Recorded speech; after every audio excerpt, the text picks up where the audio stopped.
आज का जो हमारा टॉपिक है वो सैंपलिंग विद रिप्लेसमेंट के क्वेश्चन है। ठीक है, और क्वेश्चन मैंने पहले से लिख दिया है। अब सैंपलिंग विद रिप्लेसमेंट के क्वेश्चंस में 4 डिफरेंट टाइप्स के क्वेश्चन पूछे जा सकते हैं। ठीक है, और ये भी हो सकता है कि डिटेल में अलग अलग ये क्वेश्चन ना पूछे जाएं, लेकिन आपने जब ये प्रॉपर्टी वेरीफाई करने को कहेंगे, जब भी किसी क्वेश्चन में प्रॉपर्टी वेरीफाई करने को कहेंगे, तो पीछे जितने भी question number 1, question number 2, question number 3, ये सारा कुछ आपको करना होगा अगर प्रॉपर्टीज वेरीफाई करने को कहते हैं। ठीक है, और अगर प्रॉपर्टीज वेरीफाई करने को नहीं कहते तो फिर हो सकता है स्पेसिफिकली कोई हो सकता है किसी क्वेश्चन में ये क्वेश्चन पूछा जाए, किसी में ये पूछा जाए, तो फिर जो पूछा होगा वो आपने बताना है। अब क्वेश्चन क्या है? Make sample of size 2 with replacement from population 2, 6, 10। तो सैंपल साइज जो है वो 2 है और पॉपुलेशन साइज जो है वो 3 है। Find the mean of each sample, दूसरा सवाल है। फिर make sampling distribution of sample mean, तीसरा सवाल। और चौथा सवाल है कि हमने जो प्रॉपर्टीज है वो वेरीफाई करनी है। ये प्रॉपर्टीज जरूरी नहीं है कि हर क्वेश्चन में आपको इस तरह पहले से गिवन हो, ये प्रॉपर्टीज आपको खुद याद करनी होगी। अब सबसे पहला काम क्या है हमारा कि हमने सैंपल्स बनाने हैं। क्या करने हैं? सैंपल्स बनाने हैं। पॉपुलेशन साइज आपके पास है 3, सैंपल साइज आपके पास है 2,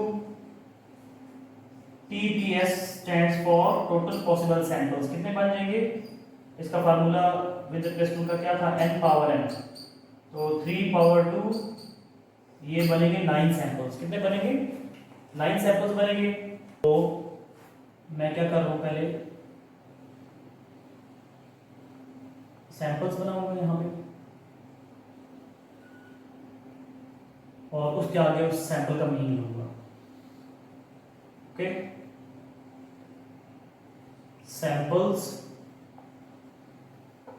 और आगे उसका हर सैंपल का मीन अलग अलग, क्योंकि सेकंड क्वेश्चन आपका क्या है कि आपने सैंपल के मीन भी फाइंड करने। क्या करनी है? सैंपल के मीन भी फाइंड करने। ये देखिए, पहला तो हम एक सैंपल ऑफ साइज, पहले तो हम सैंपल बनाएंगे। सैंपल के साथ ही x बार क्यों लिखा, यानी उस सैंपल का मीन हमने क्यों लिखा?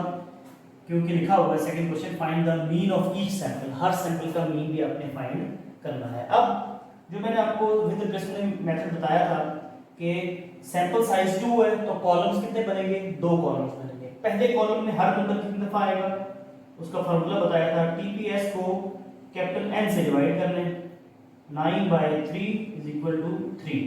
तो पहले कॉलम में हर नंबर 3 टाइम्स आएगा। अब 2 है, 2 2 2, फिर 6 6 6 6, फिर 10 है, 10 10 10। अब ये जो आंसर आया था 3, इसको दोबारा कैपिटल N से डिवाइड कर दें। दोबारा क्या करेंगे?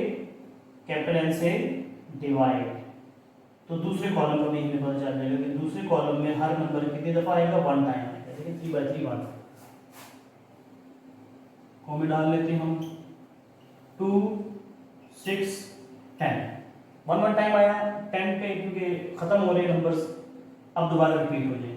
2 6 10, 2 6 10। ठीक हो गया? अब ये सैंपल्स हमने सारे बना लिए विद रिप्लेसमेंट के मेथड से। हमने सैंपल्स बना लिए और वो कितने बने? 9 बने। ठीक है, और फिर हर सैंपल का मीन फाइंड करना है। मीन कैसे होगा? सैंपल का सम करेंगे, सैंपल वैल्यूज का सम करेंगे, डिवाइड बाय एक सैंपल में कितने नंबर है? 2 है, 1 2, तो डिवाइड बाय 2। अगर सैंपल साइज 3 होता तो डिवाइड बाय 3 करते हैं, जिस तरह हम मीन फाइंड करते हैं। Sum of values divided by number of values. 6 + 2 8, 8/2 4, 10 + 2 12, 12/2 6, 8/2 4, 6 + 6 12/2 6, 10 + 6 16/2 8, 10 + 2 12, 12/2 6 8 10। ये साथ साथ हमने इनके सैंपल मीन फाइंड कर लिया। तो हमारा पहला क्वेश्चन भी हो गया, दूसरा क्वेश्चन भी हो गया। तीसरा क्वेश्चन क्या है? Make sampling distribution of sample mean. ये जो सैंपल मीन आपने निकाला है, इसकी आपने सैंपलिंग डिस्ट्रीब्यूशन बना ली। अब इसकी सैंपलिंग डिस्ट्रीब्यूशन में क्या क्या कॉलम्स बनेंगे वो भी आप देखेंगे कि हम क्या क्या बनाएंगे इसमें। सबसे पहले x बार आएगा, यानी ये मिनिमम क्या आया था 2 और मैक्सिमम क्या आया था 10। तो 2 भी मीन आया, 4 भी मीन आया, 6 भी आया, 8 भी आया और 10 भी आया। मिनिमम से लेके मैक्सिमम तक जो जो वैल्यूज यहाँ पे मीन की आई वो हम यहाँ पे लिखेंगे। अब x बार की आपने क्या करनी है, इसके टैली बनाने, क्या बनाने हैं टैली। टैली आपने छोटी क्लासेस में पढ़ा होगा, टैली ऐसे आप लिखते हैं, एक वैल्यू होती है तो ऐसे लिखते हैं, 2 हो तो ऐसे 3 4, 4 के बाद फिर पांचवी आप अलग से लाइन डालते हैं, पांचवी में आप यहाँ पे क्रॉस ऐसे लाइन डालते हैं, तो ये पूरा बंडल जो है 5 का बन जाता है। ये इसको हम टैली कहते हैं, आपने छोटी क्लास में पढ़ी है। 2 1 टाइम आया है, 4 कितने टाइम आया है 1 2, 6 3 टाइम आया है, 8 2 टाइम आया और 10 फिर कितनी दफा आया 1 टाइम आया। टैली हो गया, टैली को फ्रीक्वेंसी में लिख देंगे, तीसरा कॉलम बनेगा फ्रीक्वेंसी का, 1 टाइम है तो 1 है, फ्रीक्वेंसी 1 है, 2 टाइम है तो फ्रीक्वेंसी 2 है, 3 है, फिर 2 है, फिर 1 है। ठीक है, ओके। ये आप करेंगे जी इसका सम, समेशन है क्या होना चाहिए 9, क्योंकि सैंपल टोटल कितने हैं 9। ठीक है, अब आप क्या करेंगे, अब f के बाद आपने सैंपल मीन की प्रोबेबिलिटी बनानी है। सैंपल मीन की क्या करनी है प्रोबेबिलिटी बनानी है। प्रोबेबिलिटी कैसे होगी, ये सैंपल मीन 1 टाइम आया था, टोटल कितने सैंपल्स थे 9, तो इसकी प्रोबेबिलिटी, इस सैंपल मीन की प्रोबेबिलिटी क्या होगी 1 out of 9, 1 out of 9। Okay, दूसरे की ये सैंपल मीन कितने टाइम्स आया 2 टाइम्स आया, टोटल कितने सैंपल से 9, तो 2 आउट ऑफ 9 इसकी प्रोबेबिलिटी किस्म की होगी। ये हो जाएगा 3/9, 2/9, 1/9। तो और ये जो आपकी प्रोबेबिलिटी आई है इसका सम क्या होगा, क्योंकि मैंने आपको पहले एक लेक्चर में बताया है कि प्रोबेबिलिटी का सम हमेशा क्या होता है इक्वल टू 1 होता है। प्रोबेबिलिटी का सम हमेशा इक्वल टू 1 होता है। ओके, अब आपका तीसरा सवाल भी हो गया। चौथा सवाल है वेरीफाई प्रॉपर्टीज। इन प्रॉपर्टीज के हवाले से थोड़ा सा मैं एक चीज आपको पहले क्लियर कर दूं कि ये जो प्रॉपर्टीज हैं, जहां पे x बार लिखा हुआ नजर आ रहा है, ये x बार नजर आ रहा है, ये म्यू है, ये सिंबल किसका है म्यू। ठीक है, म्यू फॉर मीन, यानी हम बेसिकली मीन के लिए म्यू का अल्फाबेट यूज करते हैं। ठीक है, लेटर ए। अब ये म्यू जो है इसके साथ क्या है x बार है, और ये इसको हम कहते हैं सिग्मा, इस सिंबल को हम क्या कहते हैं सिग्मा। ये लिखते कैसे, देखिए एक दफा दोबारा बता दूं, ऐसे लाइन डालेंगे फिर ऐसे, ये लिखना जरा थोड़ा सा मुश्किल है, बाहर इसको हम सिग्मा कहते हैं। क्या कहते हैं सिग्मा। तो म्यू के साथ x बार है, सैंपल मीन है, और सिग्मा के साथ भी क्या है x बार है, सैंपल मीन है। x bar for sample mean, mu for mean, mean of sample mean, sigma for standard deviation, जो कि हमने पहले लेक्चर्स में स्टैंडर्ड डेविएशन फाइंड की हुई है। ठीक है, अब standard deviation of sample mean, जहां पे सैंपल का वर्ड आ रहा है ना, ये साइड आपकी सैंपल साइड है, ये लेफ्ट साइड है ना, इन दोनों प्रॉपर्टीज की जो लेफ्ट साइड है ये आपकी क्या है सैंपल साइड है, और दोनों प्रॉपर्टीज की जो राइट हैंड साइड है ये है पॉपुलेशन साइड। सैंपल साइड जो है वो सैंपलिंग डिस्ट्रीब्यूशन से फाइंड की जाएगी। ओके, सैंपलिंग साइड जो है वो सैंपलिंग डिस्ट्रीब्यूशन से फाइंड की जाएगी, और पॉपुलेशन की जो साइड है ये कहां से कैलकुलेट की जाएगी, ये डायरेक्टली इस पॉपुलेशन से कैलकुलेट की जाएगी। बस ये ध्यान रखना है, इसको मिक्सअप नहीं करना।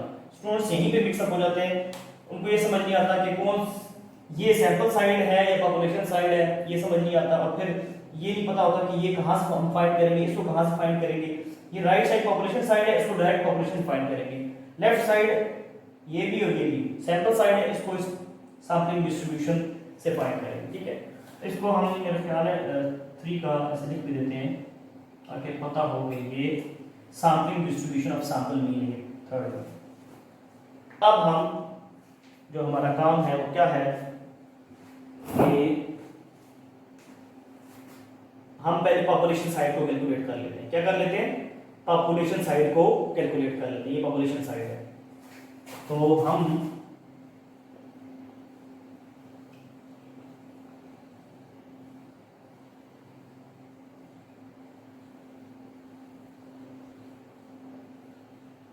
पॉपुलेशन साइड कैलकुलेशन कर रहे हैं, मीन्स के राइट हैंड साइड कर रहे हैं। क्या कर रहे हैं? राइट हैंड साइड जो है आपकी प्रॉपर्टीज की, उसको हम फाइंड करने लगे हैं। उसमें पहले है म्यू। म्यू का फॉर्मूला है summation x over capital N. अब आपके पास जो पॉपुलेशन थी वो क्या थी? 2, 6 और 10। 2, 6 और 10। तो सीधा पॉपुलेशन की वैल्यूज का सम करें। 2 + 6 + 10 बाय कितनी वैल्यूज है पॉपुलेशन में? 3 वैल्यूज हैं। कैपिटल एन 3 है। 18 बाय 3 ये क्या आ गया? 6 आ गया। 6 × 18। फिर है पॉपुलेशन साइड में सिग्मा है। सिग्मा का formula summation x square over population side है, जिसमें एन जो स्मॉल एन नहीं आएगा, सैंपल का सैंपल साइज नहीं आएगा, पॉपुलेशन का आएगा।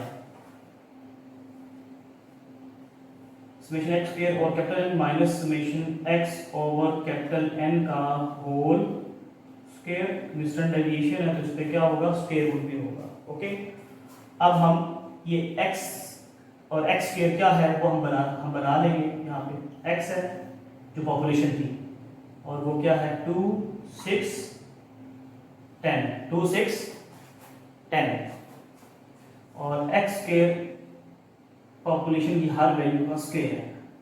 पॉपुलेशन की हर वैल्यू क्या? स्क्वायर। 2 का स्क्वायर 4, 6 का स्क्वायर 36 और 10 का स्क्वायर 100। समेशन कैपिटल एक्स क्या हो जाएगा? 18 और समेशन एक्स स्क्वायर ये आपका हो जाएगा 140।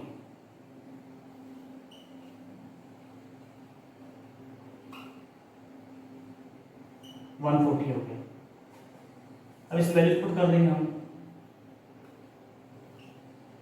Summation x square 140 by capital N क्या है? 3 है। समेशन एक्स बाय एन ये हम निकाल चुके। समेशन एक्स बाय एन क्या आया था? 6 आया था। तो यहाँ से डायरेक्ट यहाँ पे वैल्यू पुट कर लेंगे 6। 6 का क्या है? होल स्क्वायर ऊपर डिवाइड करेंगे। 140 बाय 3 जो है उसका आंसर आ जाएगा 46.67 और 6 का स्क्वायर 36। इन दोनों की वैल्यूज माइनस करके आपके पास आ गई 10.67 10.67 होगी। इसका स्क्वायर रूट लिया। स्क्वायर रूट लेने के बाद जो है वो आंसर आ जाएगा आपका 3.27। पॉपुलेशन साइड की कैलकुलेशन के बाद हमने क्या किया? बोर्ड रब कर दिया और अब दोबारा हम सैंपल साइड को कैलकुलेट करेंगे। ओके, लेकिन पॉपुलेशन साइड की कैलकुलेशन की जो हमने कैलकुलेशन की थी वो मैंने यहाँ पे लिख ली ताकि हमें दोबारा कंसिडर करना पड़े तो हमें पता हो कि पॉपुलेशन का मीन क्या आया था और पॉपुलेशन का स्टैंडर्ड डेविएशन क्या आया था। तो अब हमारा जो लास्ट वाला ये पार्ट है ये हम सॉल्व कर रहे हैं। तो ये लास्ट जो पेज था वो भी हमारा उसमें पॉपुलेशन साइड की कैलकुलेशन थी, वो इसी 4 पार्ट की कैलकुलेशन थी इनकी इस क्वेश्चन की।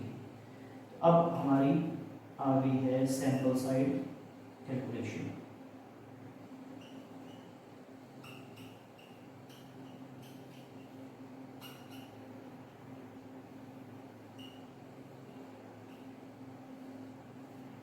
सैंपल साइड कैलकुलेशन में हमारे पास सबसे पहले ये है लेफ्ट साइड में है, इसको लिख लेते हैं। ये क्या आपका लेफ्ट हैंड साइड है।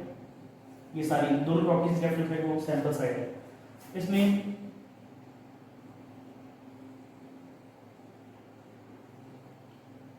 मीन ऑफ सैंपल मीन ये जो है left side mean of sample mean यानी सैंपल साइड का मीन जो है उसका फार्मूला है x बार को इसकी प्रोबेबिलिटी से मल्टीप्लाई करें और उसका क्या करें? सम करें। तो मैंने पहले बोर्ड रब कर दिया था मैंने x बार और उसका मीन जो है वो मैंने पीछे से लिख लिया है। अब हमें इसको फाइंड करने के लिए एक कॉलम और बनाना होगा, यानी कि मीन ऑफ सैंपल मीन को फाइंड करने के लिए एक कॉलम और बनाना होगा। उसमें हम क्या करेंगे कि मीन को अच्छा इस x बार को बेहतर ये है कि कैपिटल x की बजाय स्मॉल x लिखना ज़्यादा बेहतर होगा ताकि आप उसको पॉपुलेशन से मिक्स अप ना करें। पॉपुलेशन के लिए हम कैपिटल x यूज़ करेंगे लेकिन सैंपल के लिए हम स्मॉल x यूज़ करेंगे। ओके, सैंपल मीन के लिए स्मॉल x ही यूज़ करें, सम के लिए स्मॉल x बार यूज़ करें ताकि पॉपुलेशन के से मिक्सअप ना होगा, ठीक है। अब हम इसको मल्टीप्लाई करेंगे दोनों को,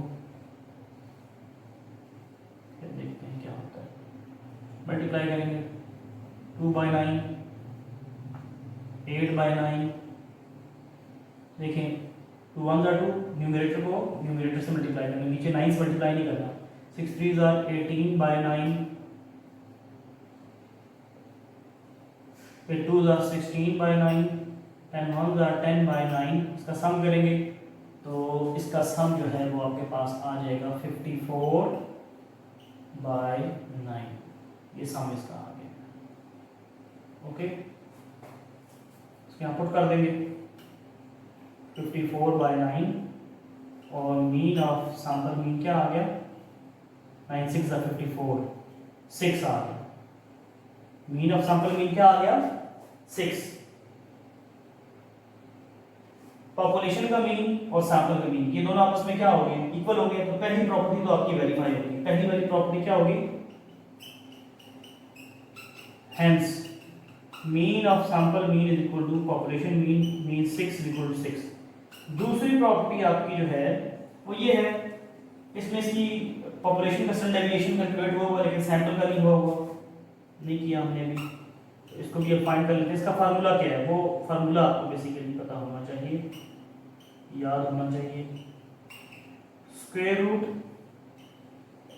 x बार का स्क्वायर करें, फिर उसको उसकी प्रोबेबिलिटी से मल्टीप्लाई करें, फिर उसका सम करें, माइनस x बार को उसकी प्रोबेबिलिटी से मल्टीप्लाई करें, उसका सम करें, और जो आंसर है उसको क्या करें, होल स्क्वायर। क्या करें, होल स्क्वायर।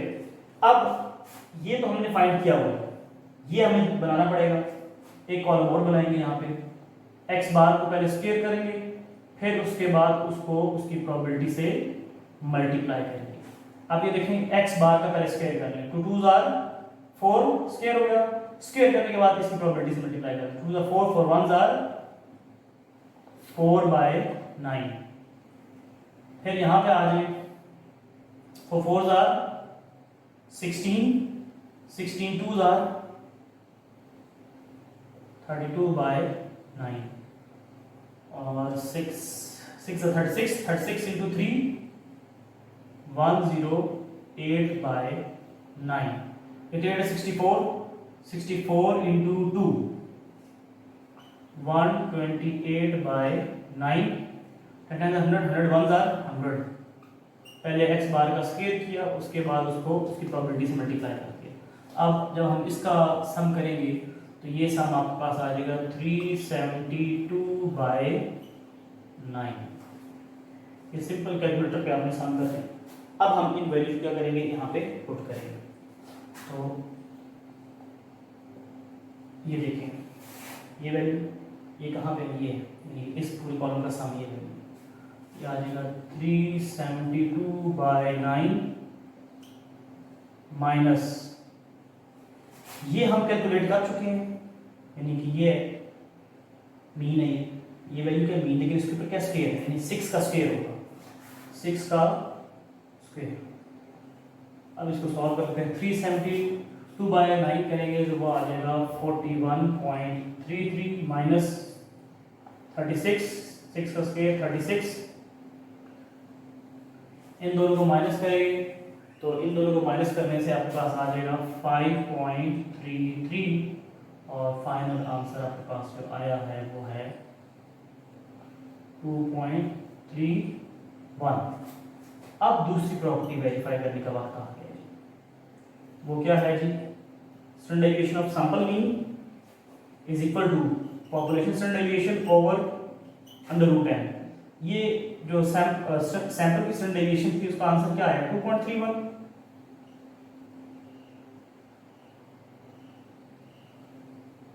और पॉपुलेशन की स्टैंडर्ड डेविएशन था उसका आंसर क्या था, 3.27 ओवर √n। n क्या था, सैंपल साइज 2। जब इनको डिवाइड करेंगे तो ये आंसर इक्वल आ जाएगा, हेंस प्रूव, दूसरी प्रॉपर्टी भी प्रूव होगी। ये प्रॉपर्टीज आपको क्वेश्चन में गिवन भी हो सकती हैं और हो सकता है वो सिर्फ ये कहीं वेरीफाइड प्रॉपर्टीज लिख के ना दें, तो फिर आपको खुद ये प्रॉपर्टीज याद होनी चाहिए।